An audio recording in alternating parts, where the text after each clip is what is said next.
À la une de l'actualité, au Nigeria, la police a procédé à 8 arrestations en lien avec l'enlèvement il y a 4 ans de plus de 200 lycéennes à Chibok, dans le nord-est du pays. À l'occasion du 100e anniversaire de la naissance de Nelson Mandela, The Elders, un groupe de leaders internationaux, a mené une marche symbolisant le long chemin vers la liberté de Madiba.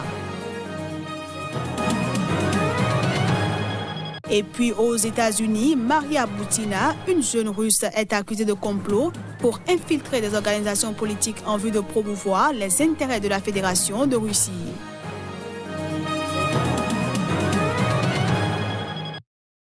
Bienvenue à toutes et à tous. On démarre cette édition par la République démocratique du Congo, où le président Joseph Kabila va prononcer un discours ce jeudi. Ce sera devant les 2 chambres du Parlement réunies en congrès. L'Assemblée nationale et le Sénat congolais sont convoqués en congrès ce jeudi pour suivre un message à la nation du président Joseph Kabila. Ce message intervient à 6 jours du dépôt des candidatures à la présidentielle, à laquelle il ne peut se représenter selon une décision des 2 chambres. C'est un discours très attendu tant par l'opinion congolaise que par la communauté internationale. Le président est appelé à rassurer l'opinion nationale et la communauté internationale sur sa volonté de respecter l'accord du 31 décembre et la Constitution et à s'engager à céder son fauteuil après les élections du 23 décembre prochain. Ce discours intervient alors que jusque-là, l'accord négocié sous la médiation des évêques catholiques a eu du mal à être appliquée telle quelle. L'opposition dénonce les révisions unilatérales de certains points de l'accord et la politique du débauchage qui consiste à intégrer certains opposants, dont l'actuel Premier ministre, dans un front commun pour le Congo. Dans la majorité présidentielle, certains prédisent une amnistie présidentielle pour les détenus politiques et pour tous les opposants qui se trouvent à l'étranger. Reste désormais à voir ce que dira et fera le chef de l'État. Expropriation d'un terrain revendiqué par le président Joseph Kabila en République démocratique du Congo. 2 journalistes congolais ont été obligés de fuir leur ville après la diffusion d'un documentaire sur des victimes de ce dossier. L'ONG Reporters sans frontières demande aux autorités de garantir leur protection. Le fameux film s'intitule Mbobero. La raison du plus fort est toujours la meilleure. Ces réalisateurs et monteurs ont dû fuir la ville de Bukavu, dans l'est de la République démocratique du Congo, le 7 juillet, après la diffusion de ce documentaire. Déjà la veille de ce dernier, Gaël Mpoyo et Franck Zongwe Lukawa, se sentant menacés, avaient préféré ne pas assister à la première de leur documentaire. Ces menaces se sont poursuivies par la suite, d'après Reporters sans frontières. En effet, l'enquête de 27 minutes rassemble les témoignages de plusieurs habitants chassés de leur village sur un terrain revendiqué par le président Joseph Kabila. Le documentaire, commandé par l'ONG Nouvelle Dynamique de la société civile en RDC, fait également intervenir des avocats qui contestent la politique de déguerpissement menée par les forces de sécurité. D'après l'enquête, plus de 2500 personnes ont été délogées, 317 maisons ont été détruites et un hôpital a été rasé depuis 2016. Après la diffusion du film, Gaël Mpoyo a reçu un appel téléphonique du gouverneur de la province du Sud Kivu, Jean-Claude Nyamungabo, lui demandant avec insistance de ne pas s'exposer en se hasardant de diffuser ce film documentaire qui, selon son entendement, énervera davantage le président de la République.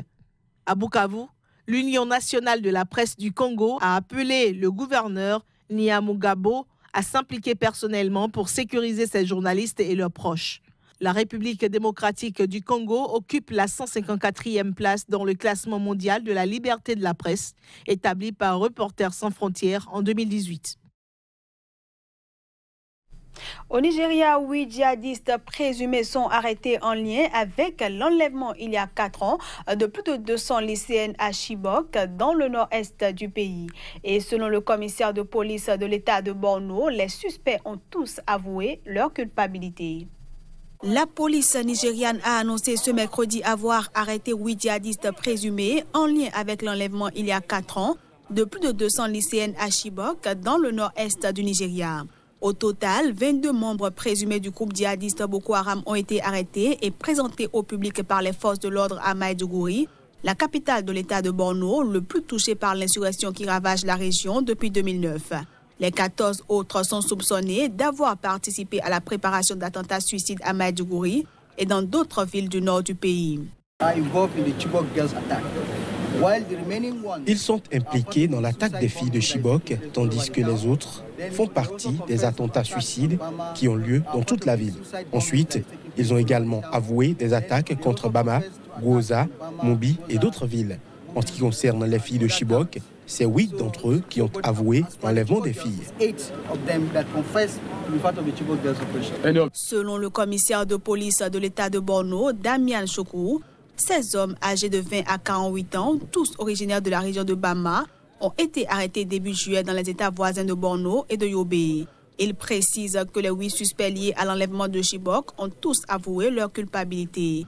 Il ajoute également que les suspects ont fourni des informations utiles pour arrêter d'autres commandants en fuite de Boko Haram. L'enlèvement de masse de 276 lycéennes de l'internat de Chibok en avril 2014 avait suscité l'indignation du monde entier. Un total de 57 filles avaient réussi à s'échapper peu après le kidnapping, tandis que 107 autres ont pu être retrouvées ou libérées suite à des négociations entre le gouvernement et les insurgés. Les familles restent sans nouvelles d'une centaine d'otages. Des townships au quartier plus aisé de Johannesburg, l'Afrique du Sud a salué ce mercredi l'héritage de Nelson Mandela. Le premier président noir de l'Afrique du Sud aurait eu 100 ans ce 18 juillet. À l'occasion du 100e anniversaire de la naissance de Nelson Mandela, The Elders, un groupe de leaders internationaux, mène une marche symbolisant le long chemin vers la liberté de Madiba. Des personnalités comme l'ancien secrétaire général des Nations Unies Kofi Annan, la veuve de Nelson Mandela, Graça Machel, et la petite fille de Madiba, Ndileka Mandela, étaient présentes. Nous nous tenons sur les épaules de géants en Afrique. Alors, cette marche représente pour moi les épaules des géants sur lesquelles on se tient. Je pense qu'il était une grande personne et que personne ne l'oubliera. Il restera dans nos cœurs et nous l'aimons beaucoup. Cette journée est la plus importante de nos vies. Tata Madiba s'est battue pour nous et nous devons montrer notre soutien et faire des actions caritatives et montrer que nous sommes vraiment reconnaissants pour ce qu'il a fait pour nous. Sans lui, un jour comme celui-ci n'aurait pas été possible. Parmi les nombreux hommages à l'icône de l'anti-apartheid, on trouve une mosaïque géante faite de boîtes de conserve au Cap. Ces boîtes, au nombre de 29 000, seront distribuées aux communautés par nos enfants qui comprennent où se trouvent les besoins réels et nous leur faisons confiance pour nous emmener dans ces espaces et soulever la communauté.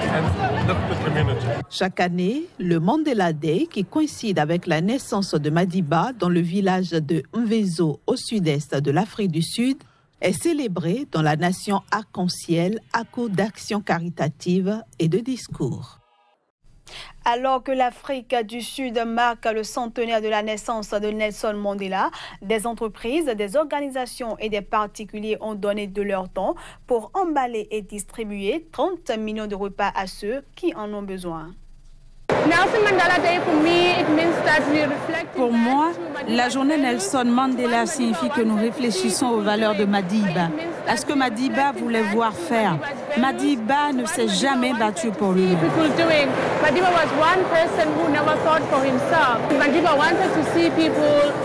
Madiba voulait voir les gens s'entraider, pas penser à eux-mêmes. Donc la journée Mandela, au final, a pour but d'aider ceux qui sont dans le besoin.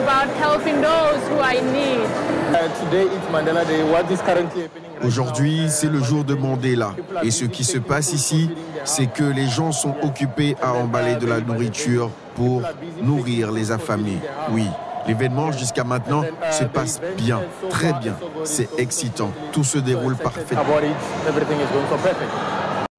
Ce journal se poursuit. Malgré les nombreuses campagnes de dissuasion, les candidats ne rechignent pas à traverser la Méditerranée pour gagner l'Europe. En Côte d'Ivoire, c'est à Daloa, capitale du Haut-Sassandra, deuxième région ivoirienne la plus peuplée avec 1,5 million d'habitants, que la route de l'émigration débute pour des dizaines de milliers d'Ivoiriens, Guinéens, Maliens et Burkinabés. Rien, il n'y a plus de travail, les scieries sont fermées, il n'y a plus de bois, il n'y a pas ce thème d'Alois. Pour le taxi aujourd'hui, on ne demande pas pour carte d'identité des parents, mais ce n'est pas facile, on ne gagne pas. Rien ne marche. Donc c'est pour ça que moi je vais partir sur l'eau. D'accord à Daloa aujourd'hui que la jeunesse ça va derrière l'eau. Parce que les dévassés de Daloa ne regardent pas la jeunesse. Aujourd'hui où nous sommes là aujourd'hui, c'est qu'on compte sur eux aujourd'hui là, et nous abandonnés. Donc aujourd'hui, nous on est prêts pour faire notre vie parler derrière l'eau. Ils sont prêts à partir, oui, c'est vrai. Mais ils n'ont rien vu dedans. Ils ont raison. Moi aussi, quand j'étais ici, là, on me disait non, pourquoi il faut partir, pourquoi il faut partir. Moi, je disais non. Il faut que je vais. Mais franchement, c'est que moi j'ai vu.